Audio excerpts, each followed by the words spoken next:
वक्त हो गया है नमाज का, लेकिन लोगों को कैसे इकट्ठा करें? ये बात है मदीना की, उस वक्त की जब इस्लाम का सूरज तलू हो रहा था। मस्जिद बन चुकी थी, मुसलमान इकट्ठे हो रहे थे, लेकिन एक सवाल था, एक कमी कब थी। तक एक दूसरे को अस्सलाह अस्सलाह कहकर पुकारते रहेंगे? लोग अपने कामों में मशगूल होते हैं, आवाज नहीं पहुंचती। उन्हें आवाज दूर तक पहुंचानी थी, लेकिन कैसे? तभी एक तजवीज आई। क्या हम ईसाई की तरह नाकूस बजाएं? नहीं, इसकी आवाज दिल को नहीं लगती। तो क्या यहूद की तरह आग रोशन करें या कोई शोला बुलंद करें? नहीं, वो मजूसियों से मिलता जुलता। वो चाहते थे कि उनकी पहचान सबसे मुख्तलिफ हो, जो पहले किसी की ना थी। हमें अपनी पहचान चाहिए जो बस मुसलमान करते हों। कैसे बुलाया जाए लोगों को अल्लाह के घर की तरफ? वो कौन सी आवाज हो जो सबसे अलग हो? रसूल अल्लाह, मैंने रात एक ख्वाब देखा है, अल्लाह ने हमारी मुश्किल आसान कर दी। ये बात है उस आवाज की जो मुसलमानों की पहचान बन गई। ये बात है अजान की।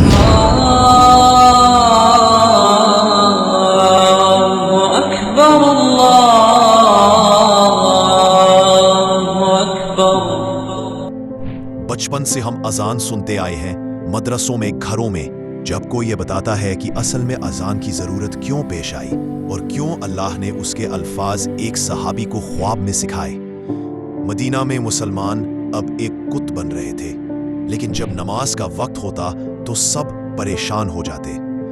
वक्त हो गया है नमाज का, लेकिन लोगों को कैसे इकट्ठा करें? क्या था अजान के नाजिल होने के पीछे का पूरा वाकया, और कौन थे हजरत अब्दुल्ला इब्ने जद जिन्होंने वो सच्चा ख्वाब देखा, और कैसे हजरत बिलाल हबशी रज़ियल्लाहु अन्हु की आवाज इस उम्मत की पहली सदाए हक बनी। 1400 साल पहले शुरू हुई इस पुकार का आज हमारी जिंदगी में क्या काम है, जानेंगे इस वीडियो में। रसूल अल्लाह, लोगों को वक्त का अंदाजा ही नहीं होता। हम काम काज में होते हैं, वक्त निकल जाता है। मेरी राय यह है कि एक ऊंची जगह पर झंडा लहराया जाए। जब लोग उसे देखेंगे तो वो समझ जाएंगे कि वक्त हो गया है। नहीं, उसमें वक्त लगेगा। जो दूर है वो कैसे देखेगा? रात में क्या होगा? हर कोई अपनी राय दे रहा था, लेकिन दिल मुतमईन नहीं था।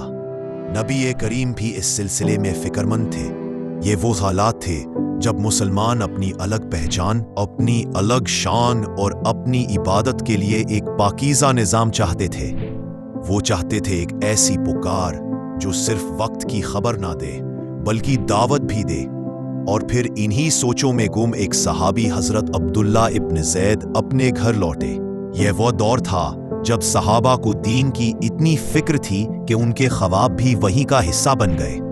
अब्दुल्ला इब्न ज़ैद नींद की हालत में थे कि उन्होंने एक ख्वाब देखा। वो सुबह उठे और दौड़ते हुए नबी के पास या गए। रसूल अल्लाह, मैंने रात एक ख्वाब देखा है, अल्लाह ने हमारी मुश्किल आसान कर दी। मैं नींद और बेदारी की हालत में था कि मैंने देखा एक शख्स मेरे पास से गुजरा। उसके हाथ में एक नाकूस था। मैंने उससे पूछा, ऐ अल्लाह के बंदे, क्या ये नाकूस फरोख्त करोगे? उसने कहा, तुम इसका क्या करोगे? मैंने जवाब दिया, हम इसके जरिए लोगों को नमाज के लिए बुलाएंगे। तब उस शख्स ने कहा, क्या मैं तुम्हें इससे बेहतर चीज ना सिखा दूं जो नमाज के लिए इससे कहीं बेहतर है? मैंने कहा, क्यों नहीं, जरूर बताइए या रसूल अल्लाह। फिर उस शख्स ने फिर हजरत ज़ैद रज़ियल्लाहु अन्हा ने बताया कि उस शख्स ने काबा की तरफ रुख किया और वो कलमात सिखाए जो आज पूरी दुनिया में गूंजते हैं, और पूरी अजान सिखाने के बाद तकबीर के कलमात भी सिखाए। नबी करीम ने उनका पूरा ख्वाब सुना। आप सल्लल्लाहु अलैहि वसल्लम ने फरमाया, उठो और बिलाल के साथ खड़े हो जाओ और उन्हें ये कलमात सिखाते जाओ जो तुमने सीखे हैं, और बिलाल, तुम इन कलमात को पुकारो क्योंकि तुम्हारी आवाज इससे ज्यादा बुलंद है। और फिर मदीना की तारीख में पहली बार इस्लाम की पहली अजान हजरत बिलाल की बुलंद और दिलकश आवाज में गूंज उठी।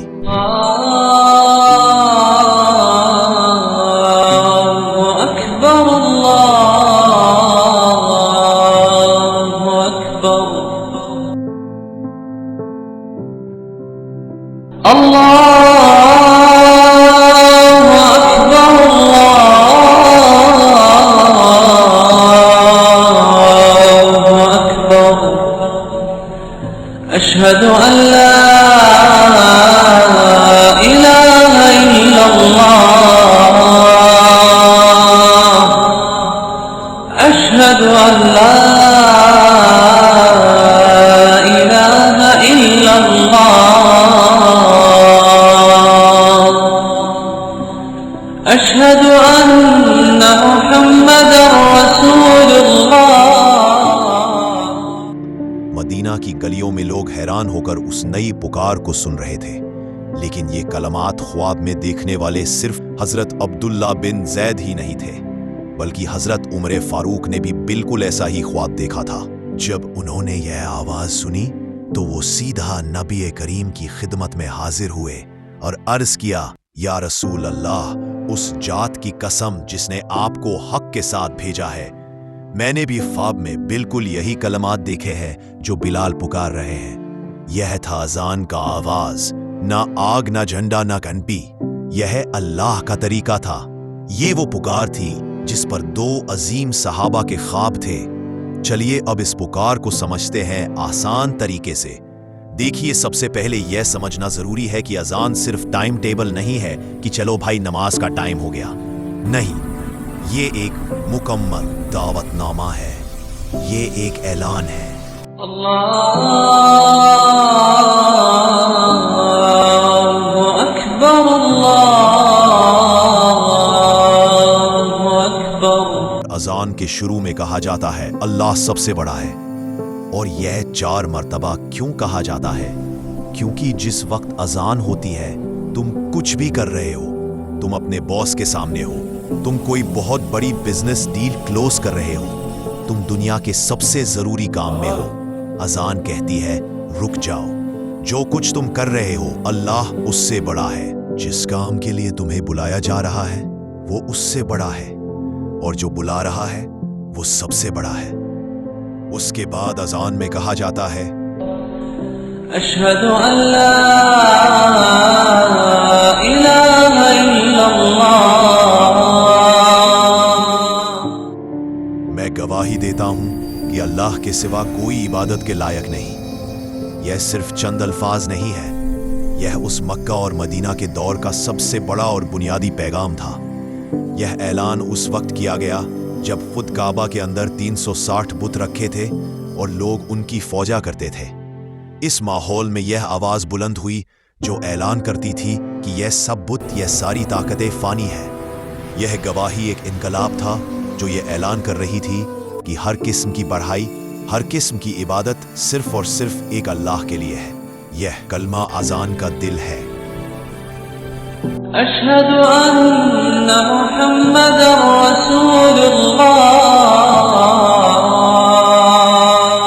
लेकिन हम इस एक अल्लाह की इबादत कैसे करें? हमें रास्ता कौन दिखाएगा? फौरन अगला कलमा आता है, मैं गवाही देता हूं कि मोहम्मद अल्लाह के रसूल है। अगर पहली गवाही मंजिल है तो यह दूसरी गवाही रास्ता है। हम अल्लाह को मानते हैं मोहम्मद के बताए हुए तरीके पर। हय्य अला सलाह,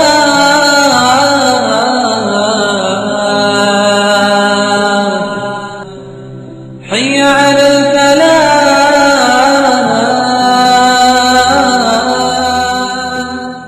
अब जब अल्लाह को एक मानने और नबी को रसूल मानने की गवाही हो गई तो अजान देने वाला आपको दावत देता है, आओ नमाज की तरफ, आओ कामयाबी की तरफ। ये दोनों जुमले एक साथ जुड़े जुड़े हैं। पहले आपको काम बताया जाता है, उसमें जो आओ कहा जा रहा है उसका मतलब है चलो, उठो, जल्दी करो, अपनी दुनिया को छोड़कर अल्लाह के सामने खड़े हो जाओ।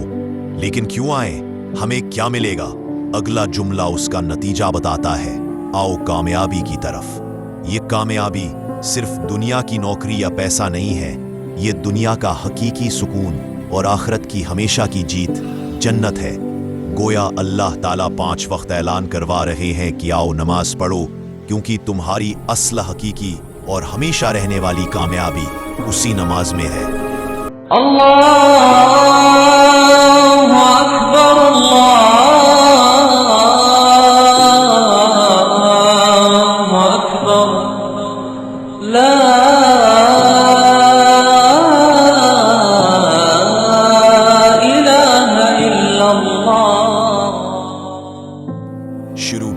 अल्लाह की बड़ाई से, अंजाम भी अल्लाह की तौहीद पर। ये एक साइकिल है, जिंदगी का पूरा फिलसफा इन्हीं कलमात में है। तो अब सवाल ये है, सहाबा ने तो उस पुकार को सुना और लब्बैक कहा। सोचिए जरा, आज से 15 साल पहले आपके पास शायद इतनी सहूलत नहीं थी। आज आप एसी वाले कमरे में बेहतरीन फोन पर दुनिया से कनेक्टेड हैं। हम अपनी दुनिया में इतने कंफर्टेबल हो गए हैं कि अजान की आवाज हमारे लिए एक बैकग्राउंड शोर बन गई है। हम कामयाबी की तरफ जाने के बजाय दुनिया में खोए रहते हैं। जब आप अपने और एक गज्जा या फिलिस्तीन के बच्चे के दरमियान फर्क देखते हैं तो वो सिर्फ ये है कि आप आम में हैं और वो नहीं। आपको ये पुकार सुनने की नेमत मिली हुई है। वो बेचारे तो मस्जिद में जा भी नहीं सकते। आखिर मैं आपसे एक बात करना चाहता हूँ। मेरा ये मकसद है कि हम दीन को, कुरान और सुन्नत को इतना मजेदार और इतना आसान बना दे कि हमारी नस्लें, हमारे आने वाले बच्चे इसे बैकग्राउंड शोर नहीं बल्कि असल पैगाम समझकर कबूल करें। अगर आपको वीडियो अच्छी लगी तो चैनल को सब्सक्राइब करना मत भूलिएगा। लाइक करें और कमेंट में जरूर बताएं कि क्या आप अजान को सिर्फ सुनेंगे या लब्बैक भी कहेंगे। अगली वीडियो में मिलते हैं। अस्सलाम वालेकुम। अल्लाह हाफिज।